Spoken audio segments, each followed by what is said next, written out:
Hej Facebook. Vent lige kameraet om. De skal også kunne se, det, hvem der står bag kameraet, Malene. Nej. Jo. Jeg er her. Ja, okay. Det er du er den yngste og den smukkeste. Jeg filmer dig.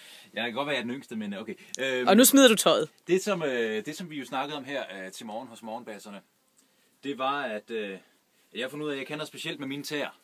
Tilsyneladende specielt. Og det, jeg har ikke selv vidst, at det var specielt egentlig, indtil jeg blev konfronteret af min kone. Pæne sokker der. Meget svedige fødder i øjeblikket. I min Nike løbesko her.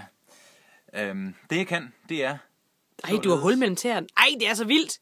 Jeg zoomer lige ind her. Og jeg forstår simpelthen ikke, hvorfor det er så vildt.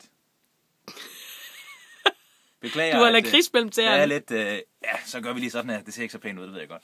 Men altså, det er tilsyneladende meget specielt at kunne lave den her med, at man sætter den lange tå op over stortåen og under stortåen.